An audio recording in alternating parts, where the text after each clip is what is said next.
Belfast, no one has actually debated the clauses of this bill with regards to Northern Ireland. And of course the Honourable Member from Congleton. No one has debated the clauses of this. Instead it has been hijacked and used as a vehicle for every other subject under the sun and every other fancy that members have with regards to their own pet subjects. And important subjects they are. But it is wrong that Northern Ireland is now going to be subjected to serious and perverse changes to their laws without proper scrutiny, without proper negotiation, without proper regulation. 66% of the people of Northern Ireland have rejected that Parliament should have a say on the matters which are under discussion in Clause 9 of this bill. In fact, they've said that these should be left to Northern Ireland Assembly. The fact of the matter is, this bill makes it less likely that a Northern Ireland Assembly will actually be put in place to negotiate and to debate and to legislate on these matters. It's already been said that 17,000 people have signed a letter opposing what is being done today. That's the equivalent, if you read it across to the British mainland, of 500,000 people signing a petition in the matter of 4 days. Of course, I'll give way to the Honourable Friend. Does he share my view as well that not only, those who say that we've got to have some governance for Northern Ireland, not only have they interfered in the devolution settlement, but they've interfered in a way in which makes the law in Northern Ireland even more draconian when it comes to abortion than the law in the rest of the United Kingdom, when that's the one part of the United Kingdom where people don't want to see changes in the law on abortion. The changes that are being proposed and that will affect Northern Ireland, Mr. Speaker, are the most extreme laws that will ever affect anyone in the whole of the United Kingdom with regards to abortion. Laws that will allow the termination of life at the point of birth. Laws that will allow, yes they do, that will allow the termination of life on a point of disability. Laws that will allow the termination of life on choosing the sex of the child. Laws which are prohibited in this part of the United Kingdom, but that members will inflict in our part of the United Kingdom in order to make a cheap political point. How cheap do they hold life, Mr. Speaker? They appear to hold it very low indeed. I think of the life of a young girl called Grace in Northern Ireland, whose parents were told several weeks before her birth that because of a chromosome disorder, her life should be terminated. That child has gone on today, is 15 years of age, is a remarkable young woman, one of the highest achievers in her school, and indeed beyond that is a high achiever in life itself. And yet today, this House wants to destroy her life and would like to destroy the life of hundreds of thousands of other unborn lives. Thank you. Ed Vasey. Mr. Speaker, thank you very much. I am one of the signatories to this amendment, and therefore I am rising to support the amendment and the Lord's amendments. This is in fact the first time I have spoken on Northern Ireland matters in 14 years in this House, but let me put on record my huge affection for Northern Ireland. I have many friends in Northern Ireland who live in Northern Ireland I regularly visit. In fact, let me put on the record that I bought my first ever lottery ticket on the day of the lottery launch in Ballymena. I have visited as Culture Minister Derry, London Derry, which I'm pleased to say was the first UK capital of culture, and I of course have visited Belfast many times, not least the Titanic Quarter, which has become a fantastic creative hub for Northern Ireland, where Game of Thrones is filmed. I should also put on record it is a matter of profound regret to me that in the last 8 weeks of leadership hustings, the two leadership candidates have not visited a single museum, art centre, theatre, architecture firm, design company or film studio, or indeed barely mentioned not only the fantastic success of the creative industries in Northern Ireland, but in the whole of the UK as a whole. One of the reasons this is the first time I've spoken on Northern Ireland matters is, of course, because Northern Ireland matters are meant to be devolved, and therefore I do have enormous sympathy with the points being made on the benches opposite by the members from the DUP and indeed my honourable friend, the member for Congleton. But the fact remains that there is no executive in residence in Northern Ireland, and there hasn't been for some considerable time, that is why we are debating Northern Ireland matters, and I'm wondering whether I've got something wrong from the Speaker's expression. And therefore, for example, on the issues of abortion and indeed on equal marriage, I have to say to my friends on the benches opposite that if these matters do come up for debate in this House, and they were conscience votes and free votes, they should not be surprised at all if English members and members from other parts of the Union express a view. But we also know that those amendments have been put down in such a way that no legislation, no change to the law will happen if a devolved executive returns to governing. Little Bengali. I thank the honourable member for giving way. Although you reference that there's no devolved, the honourable member references that there's no devolved assembly currently in Northern Ireland. What we do know is the will of the Northern Ireland Assembly up until this point. The Northern Ireland Assembly has never voted, across all parties, never voted to liberalise abortion laws in Northern Ireland. It's changing. On another couple of minutes. Do you know, Mr. He is exactly right. Because having just dealt in about 30 seconds with the point about abortion and equal marriage, let me also deal in the last 30 seconds of my remarks with this amendment. I'm sure that my friends on the bench of the DUP would welcome the fact that we are amending this legislation to ensure, as my honourable friend the member for Beaconsfield, mentioned, that in the fast-moving environment of Northern Irish politics, where we stand as friends, it's vital that we support this amendment. And those who say that it has been hijacked, this bill has been hijacked by Brexit, have in fact, I think, missed the point of this amendment, which is to ensure that we continue to debate these important matters in the coming months ahead. Thank you. Gavin Newlands.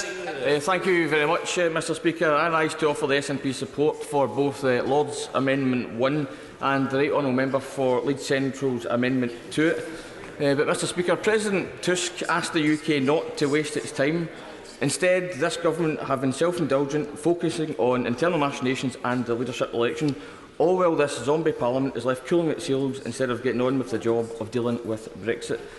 The UK government's own analysis shows the catastrophic impact a no-deal outcome would have, yet some on the benches opposite are still quoting no deal. The default should be revoking Article 50, not a no-deal Brexit.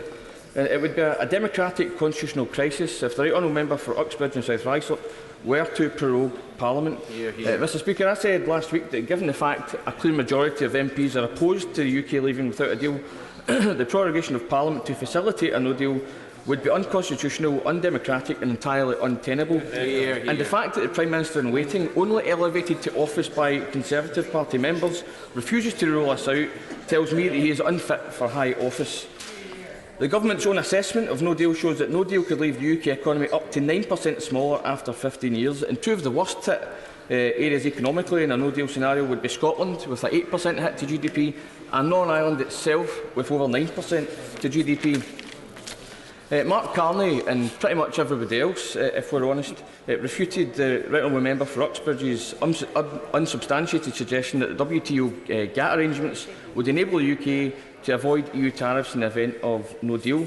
David Watt, lately of the Institute of Directors, said, "Frankly, it's difficult to imagine a policy that inflicts more economic harm on the UK and Scotland. The fact that we've inflicted this on ourselves simply beggars belief." The Chief Executive of Make UK, representing British manufacturers, said it would be the height of economic lunacy to take the UK out of the EU with no deal in place. And the Chancellor himself, I'm sorry, I don't have time to give way. The Chancellor himself said that leaving with no deal would mean higher unemployment, lower wages, higher prices in the shops. That is not what the British people voted for in June 2016. It's clear neither contender for Conservative leader fully understand the implications of Brexit, or perhaps they simply don't care. Scotland has repeatedly demanded a separate course of action in every vote since the referendum, but this government has ignored them at every turn. Mr Speaker, the Scottish Parliament and the Scottish Government won't ignore the people of Scotland. Tony Lloyd.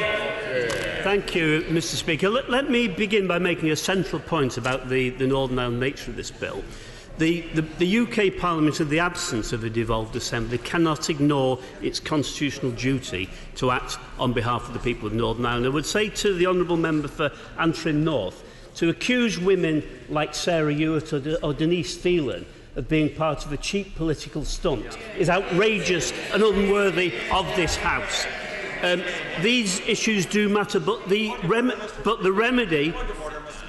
Order, Mr. Ian Beasley. Speaker, I say many things in this House. I have not said the words that have been attributed to me from the front bench, and they should be withdrawn. Don't recall what the position was, but if a minister, like any member, has erred, it is incumbent upon the member to make the appropriate correction. Mr. Speaker, if I've erred, and I will check the record, and if where appropriate, I'll apologise to the honourable member, but he certainly drew aspersions about cheap politics in his remarks. But, Mr. Speaker, let me make progress, because there's very little time. I want to make the point that the remedy for all these things lies in the hands of the members of the Assembly in Northern Ireland. When that Assembly decides to meet, when the executive is reformed, they can take the power to abrogate the bulk of what lies on the face of this bill. And that is a very clear commitment that this House has made, both to the system of devolution and to the people of Northern Ireland. I do want to commend, though, the words of the noble Lord Duncan, the Minister in the other House, who talked in particular about the need to make progress on the question of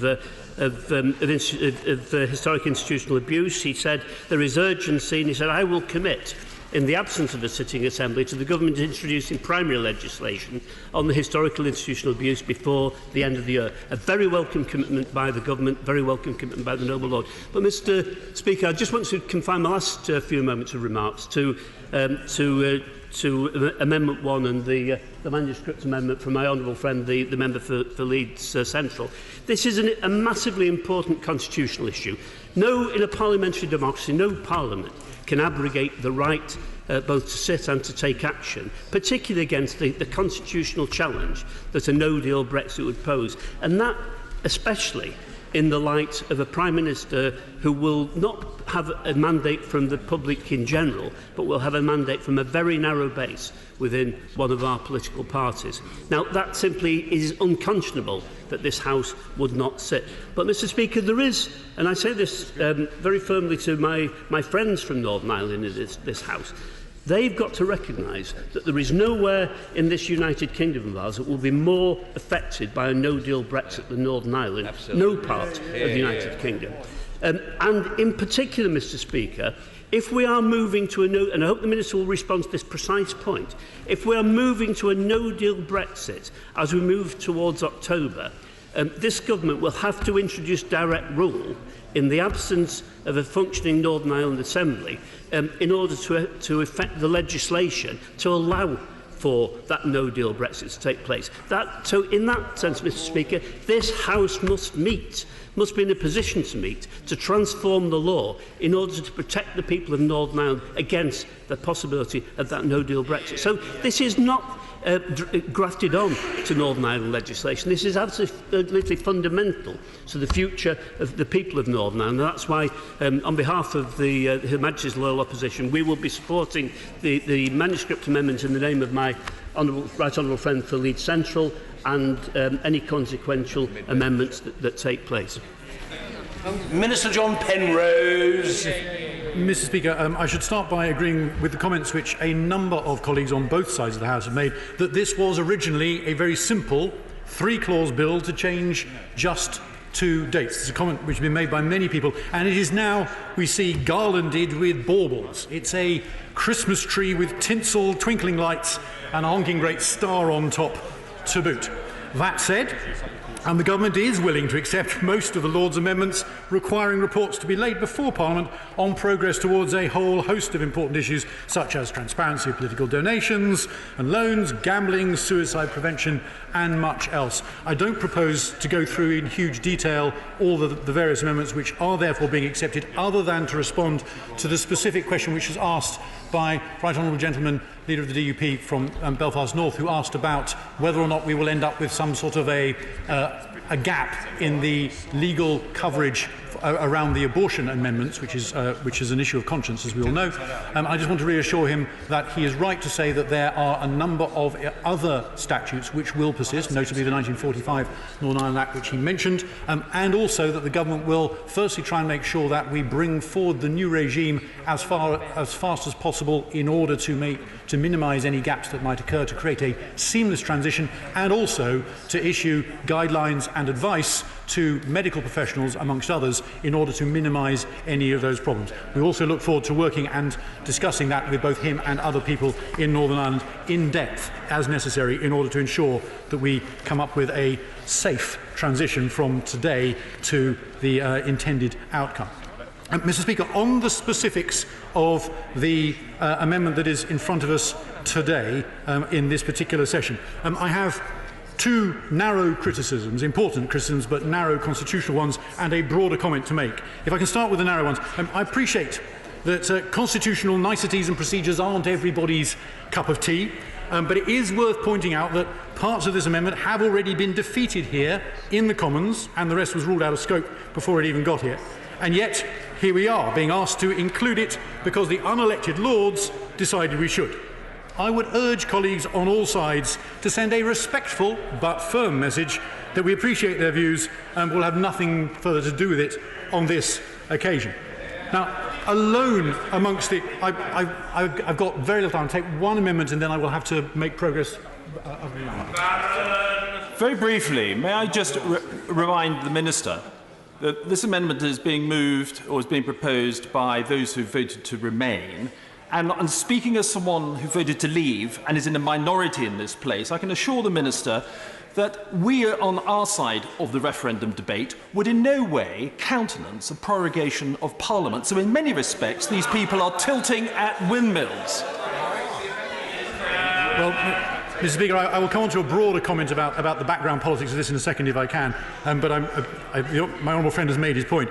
I will also point out that alone amongst the various amendments which the Lord has sent us and which has now been amended here, this one has little to do with Northern Ireland and everything to do with Brexit. All the other amendments deal with important issues which are specific to Northern Ireland. Same-sex marriage in Northern Ireland, abortion in Northern Ireland, suicide prevention in Northern Ireland. But not this one. I'm sorry, I don't have time. But not this one. It attempts to bind the UK Parliament for a UK-wide issue. Not only does this breach a pretty important precedent that we try, at least, to work on a cross-community consensual basis when it comes to Northern Ireland, because the sensitivities and the risks are so great, so significant, that it would be irresponsible and dangerous to play political games in such a charged arena. But also, in this case, this bill stands a decent chance of never becoming law if the Stormont Assembly restarts before royal assent. And I'm delighted, Mr. Speaker, to report that the talks are ongoing. They were ongoing yesterday. I believe they are continuing today, and I'm sure that everybody here wishes them every success. But if the Stormont Assembly restarts before royal assent, not only is this amendment dangerously partisan, weaponising a Northern Ireland bill for Brexit in a way which we usually rightly try to avoid, but it could easily put us through all of that grief for no good reason at all if it fails to become law. So this change will set a constitutional precedent that could last for centuries whether we intend it to or not. We should not do it like this, not in this bill, and not in this way. Now, Mr. Speaker, can I come to the broader point about this idea as well? This is less of a direct opposition to the specifics of this amendment, but a broader point about the politics behind it, which I think should inform all of us in our decision about how we vote in a minute. I am sure that we are all Democrats here, first, last and always. So even though I and many others originally voted Remain in the EU referendum 3 years ago, I have since become, I hope, and many others have become, strong and doughty backers of the democratic decision to leave. Now, many of us would far prefer to leave with a sensible deal. But if that isn't possible and it comes down to a choice between no deal and no Brexit, then reluctantly but firmly, I choose no deal. I'm sorry, I really don't have time. I'm down to my last 90 seconds. I know many colleagues on all sides of the House, including a couple of signatories on this amendment, now feel the same way. We have been going at this for 3 years, Mr. Speaker. The country sent us all a very clear message at the polls in May that they want this done. We have reached a narrowing funnel where our choices are getting fewer and fewer. We are running out of road. The time and voters' tolerance for us failing to address that central issue is running out. So the problem with this amendment for many of us isn't about more or less democracy. It is pretending to be democratic, but in reality it is trying to prevent the democratic referendum decision from ever happening at all. So I have a challenge. I have a challenge for the backers of this amendment, which would be hugely reassuring to moderate former Remainer Brexiteers like myself. If it finally comes down this autumn to the stark and simple choice between no deal and no Brexit, which will you choose? Will you promise to honour the democratic decision, or will you not? If you can't make that commitment, if you can't make that pledge, then I'm afraid, Mr. Speaker, voters will conclude that this is a stitch-up, a clever piece of procedure that pretends to care about democracy. Order! The House must come to order. Minister Penrose. To care about democracy, but in reality is trying to prevent a decision that has already been taken from ever happening at all. It's a heavily Order! Under the business of the House order of the 8th of July, I must now bring proceedings on Lord's amendments to a conclusion. The question is that Amendment A to Lord's Amendment 1 be made. As many as are of that opinion say aye. Aye. Of the contrary, no. Division! Clear the lobby!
Order. The question is that Amendment A to Lord's Amendment 1 be made. As many as other opinions say aye. Aye. Of the contrary, no. Tellers for the ayes.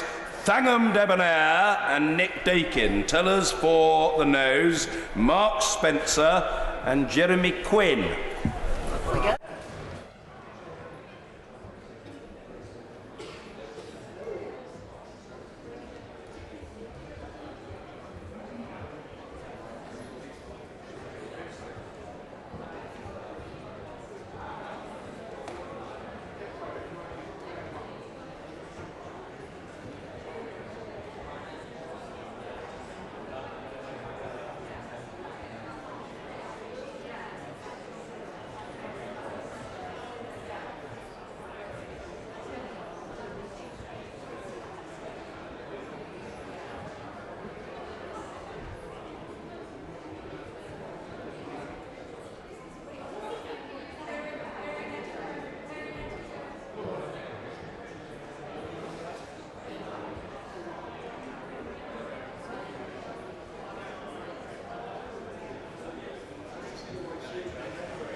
Pause.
The ayes to the right, 315. The noes to the left, 274.